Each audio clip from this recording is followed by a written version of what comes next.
garab gi ñëw ci réew mi di 100% naturel ñu defaree ko meññeet ak i reen jaarale ko ci laboratoire muy 100% naturel amul chimique amul effet secondaire mooy àndalaaburi dafay saafara yaram li gën a néew ci li muy def mooy góor goo xam ne day am problème ci taxawal nga taxawal du dëgër wala nga gaaw a daan hémorroïde bu nekk ci biir wala bu génn tension ak diabète tere la mën dara sa kër biir bu tilim ñu war koo raxas stress ak sinusite ak allergie dara def ci melut ni àndala moom kenn rek mooy garab gi ñuy jaay ci àddina ne kaay nga naan boo gisul lañ la ca wax ñu delloo la sa alal bëri na ñu koy praté bëri na ñu koy toppandoor waaye du benn ngir am ci bu baax bi woote àndala buri mooy saafara sa yaram.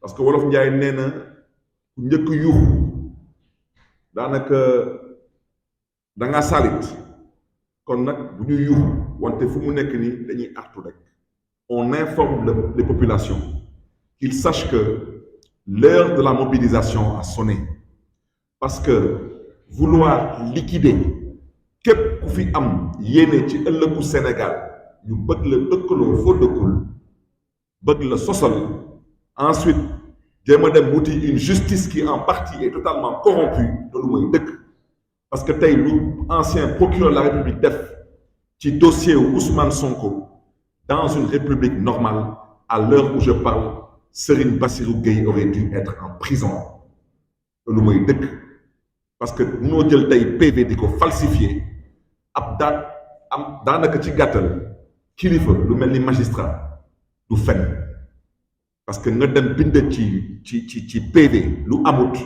loolu su nekkulee dëgg fen la te dans une république normale c'est un parjure Serigne Bassirou Gueye aurait dû être en prison kon Pape Alé Niang bi ñu ngi koy jaajëfee ñu ngi koy féliciter ñu ngi koy encourager et au besoin maa ngi lancer un appel à toutes les forces particulièrement les forces politiques il faut sonner la mobilisation pour exiger la libération de Pape Alé Niang et la libération de tous les otages politiques du régime de Macky Sall maa ngi leen di gërëm di leen di sant ma tënk loolu nag rapidement en français.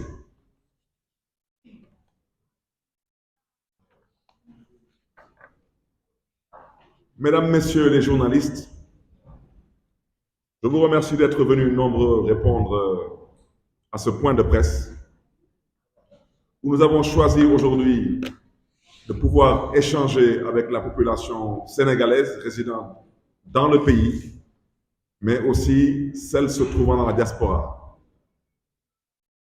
Surtout pour pouvoir échanger avec vous sur l'actualité.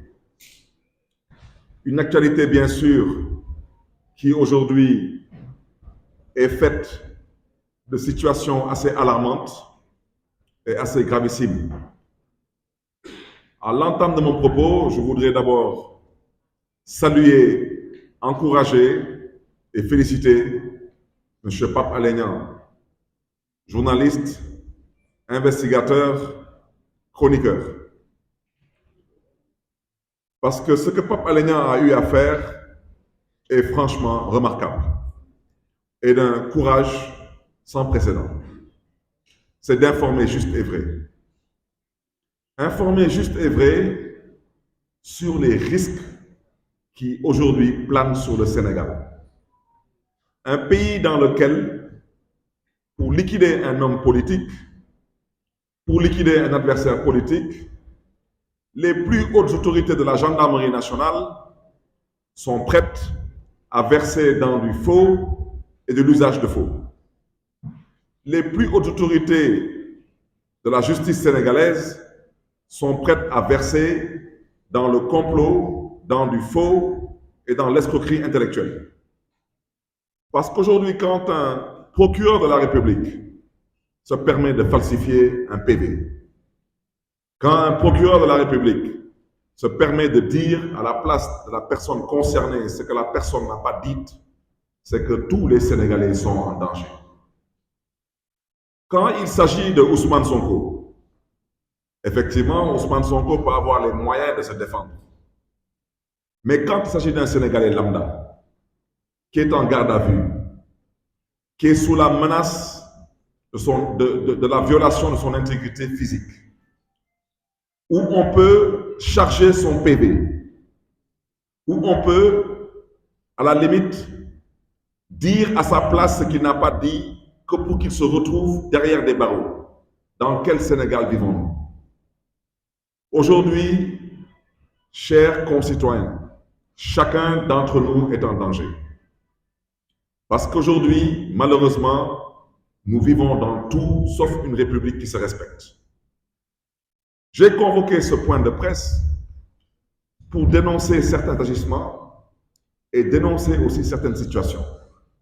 Depuis 9 mois que je suis maire de Dakar, j'ai pris des décisions nommant des membres de mon cabinet, en l'occurrence un directeur de cabinet et un chef de cabinet. Et dans ce cabinet, bien sûr, j'ai nommé des conseillers ainsi que des personnes rattachées à mon cabinet et chargées d'assurer ma sécurité. À l'heure où je parle, Monsieur le ministre de l'Intérieur, par le biais de son préfet de Dakar, a décidé de n'approuver aucun des actes que j'ai posés, en violation parfaite des textes et des lois en vigueur dans ce pays. J'ai recruté l'ancien directeur de l'hôpital régional de Saint-Louis, fonctionnaire de la hiérarchie A, comme directeur de cabinet à la ville de Dakar. Jusqu'à l'heure où je vous parle, ce monsieur n'a perçu aucun salaire et ce monsieur, sa décision de nomination n'a pas été approuvée par le préfet. C'est valable pour mon chef de cabinet, c'est valable pour tous les conseillers, y compris ceux que j'ai trouvés dans le cabinet du maire sortant et qui sont payés depuis des années. Le préfet de Dakar m'a aussi fait savoir qu'en tant que maire de Dakar, je n'ai pas droit à recruter des éléments de sécurité. Je rappelle à l'endroit de tout le monde qu'il n'y a personne qui pense une minute aujourd'hui qu'une personne mal intentionnée puisse s'infiltrer dans le ministère de l'Intérieur, déambuler tranquillement dans les couloirs, prendre tranquillement l'ascenseur, monter au niveau du secrétariat du ministre de l'Intérieur, ouvrir la porte de monsieur le ministre de l'Intérieur et buter le ministre de l'Intérieur. Mais le ministre de l'Intérieur, lui, il pense que quelqu'un, bien sûr, mal intentionné, devrait pouvoir avoir le droit de venir à la mairie de Dakar, rentrer tranquillement, dépasser les vigiles, arriver au niveau du secrétariat du maire de Dakar, ouvrir la porte du bureau du maire de Dakar et buter le maire de Dakar, parce que cela ne le dérangerait nullement. La raison pour laquelle j'insiste sur tout cela, parce que tous les agissements du pouvoir actuel ont une finalité. Et cette finalité, j'aimerais leur dire que par la grâce de Dieu, cet objectif ne sera pas atteint.